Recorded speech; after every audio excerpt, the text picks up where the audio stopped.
알면 알수록 좋다. 쏟아지는 뉴스 속 알맹이만 떠먹고 싶은 욕심쟁이 당신을 위한 해설 팟캐스트 지직선 뉴스 브리핑 지금 시작합니다. 고고싱. 안녕하세요. 안녕하세요. 안녕하세요. 우리 고고싱 빼자. 아, 안서님이 꿋꿋하게 계속 하는데 내가 계속 빼자고 막 고잉 싫다고 막 했는데. 그럼 인스타그램 아이디에서 고고싱 빼.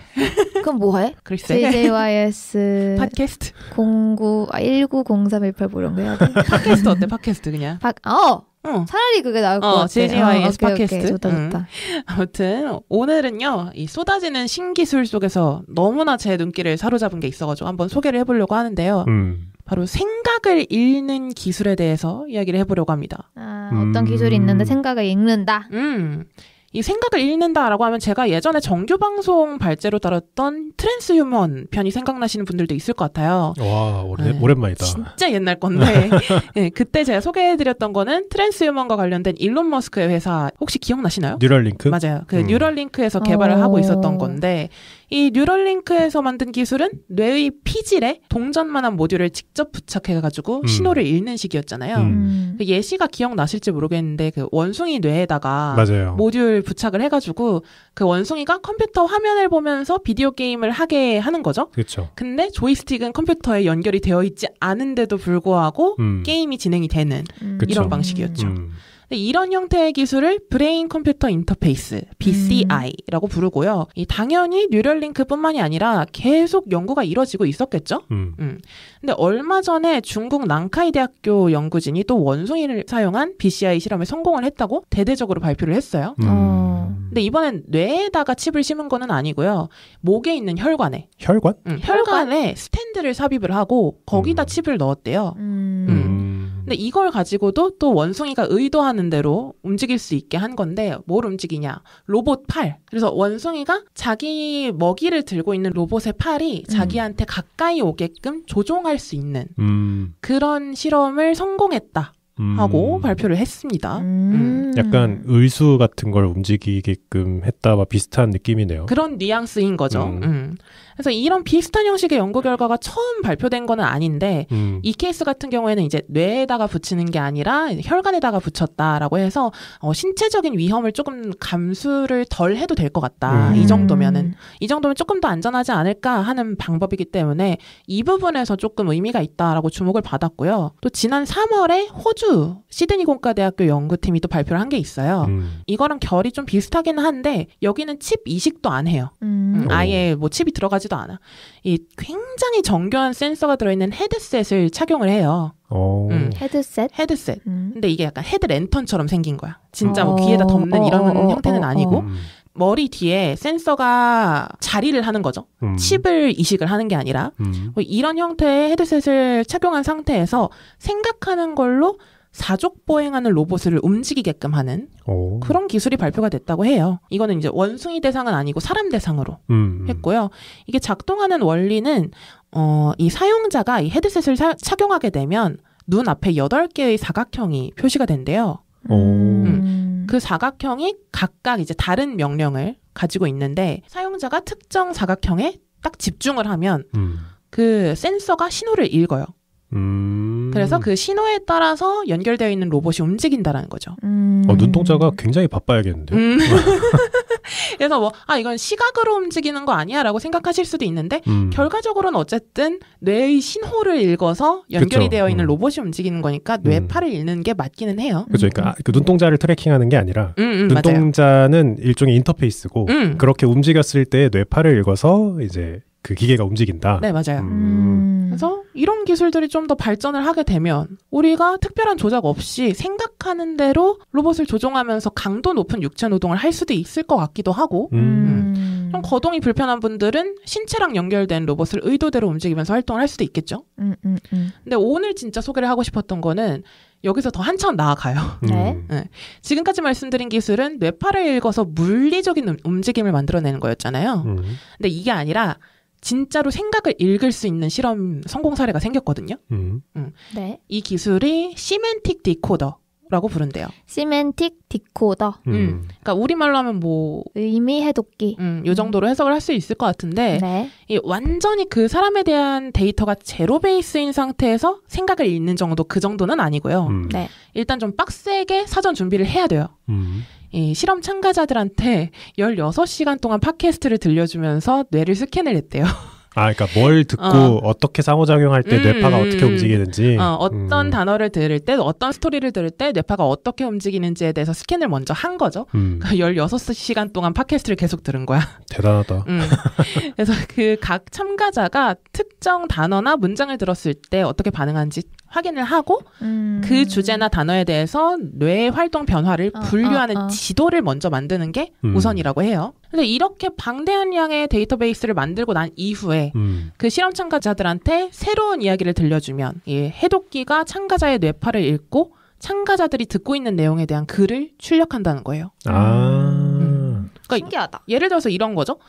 참가자가 들은 문장이 나는 아직 운전면허증이 없다. 뭐 이거면 해독기가 출력한 문장이 실제로 이래요. 나는 운전 배우기를 시작하지도 않았다. 요 정도로 나름 뉘앙스가 일치하는 게 출력이 된다고 합니다. 그게 더 신기한데? 그쵸? 너무 신기하죠? 말 그대로 시멘틱 디코더가 맞네요. 또 꼭 참가자가 들은 문장이 아니어도 참가자들한테 소리가 없는 무성 영화 있죠. 이거를 틀어주고 참가자들이 그걸 보면서 떠올린 생각을 요약해서 문장 형태로 출력하기도 했대요. 신기하다. 이 시멘틱 디코더 같은 경우에는 뭘 붙이거나 심거나 하는 형식도 아니고 MRI 스캐너로 뇌파를 분석해가지고 문장을 구성을 하는 형태이기 때문에 뭐 신체적인 침범이 없다 보니까 그런데도 불구하고 생각 읽기가 가능한 기술이어서 더 화제가 됐다고 해요.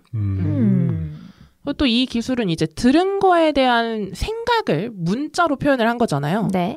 근데 또 작년 8월에 네덜란드 연구진이 발표한 케이스가 또 하나 있는데 이거는 시각적인 자극을 받은 뇌를 스캔을 해서 사진으로 바꾸는 기술. 그게 돼? 뭘 보고 그러니까 예를 들어 이런 거지. 뭐 곰인형 사진을 보고 곰인형 그림을 그려내는 거지. 이 기술은. 그래서 이런 식으로 시각 정보를 해독하는 거는 이미 이제 작년에 가능해졌다고 하더라고요. 그래서 이런 기술의 상용화에는 한계가 있기는 한데 이게 아무래도 개개인의 뇌 활동이 동일할 수가 없잖아요. 그래서 생각을 읽으려고 하는 사람 개인을 대상으로 먼저 뇌혈류 측정 스캔 아까 말한 그 팟캐스트 16시간 이런 거 이런 거를 긴 시간 동안 해야 된다는 거에서 장벽이 일단 높고요. 맞아. 그리고 이 스캔 과정에서 사용되는 장비가 얼마나 크겠어. MRI 장비인데. 그리고 또 전문가도 필요하기 때문에 빠른 시일 내에 뭐 이 기술을 도입할 수는 없을 것 같기는 해요. 그리고 또 막 이런 거 들으시다 보면은 그런 생각이 드실 수도 있죠. 나중에는 거짓말 탐지기 대신에 이런 걸 사용할 수 있는 거 아닌가. 그렇게 생각하실 수도 있겠지만 애초에 이게 생각을 읽으려고 하는 대상이 내 생각이 읽히기를 거부하면 읽어낼 수가 없대요. 당연히 그렇겠죠. 그러니까 나는 뭐 어떤 거짓말 탐지기라고 생각을 해봐요. 뭐 너 진짜 그랬어? 라고 했는데 내 생각으론 그냥 계속 딴 생각을 하거나 내 생각이 읽히기를 거부한다라는 생각만 하면 그 뇌파를 읽어봤자 의미가 없는 거지. 진실을 그러니까 밝힐 수가 없는 거지. 생각으로 거절을 한다? 왜냐면 이게 개념이 이런 거잖아. 뇌에 저장되어 있는 데이터를 끄집어내는 개념이 아니라 뇌의 신호를 읽어서 그 의미를 해석하는 형태잖아요. 그래서 뭐 진위 판별이나 아니면 정보 식별의 수단으로 사용하기에는 무리가 있다고 보시면 될 것 같아요. 신기하다. 그 그러니까 마음속으로 거절한다는 그 개념이 너무 신기해. 그러니까 예를 들면 이런 거잖아. 뭐 너 남친 이름 뭐야? 이렇게 물어본 거야. 그럼 내가 반사적으로 생각이 나잖아. 근데 그걸 잡아내는 게 아니라 일단 상황 자체를 거부하면은 전제 조건이 성립이 안 된다는 거지. 나는 읽히기가 싫다라고 생각하면은. 근데 방금처럼 저도 이 겉함기 관련해서 옛날에 많이 알아봤었는데 안느님처럼 순간 생각이 나잖아요.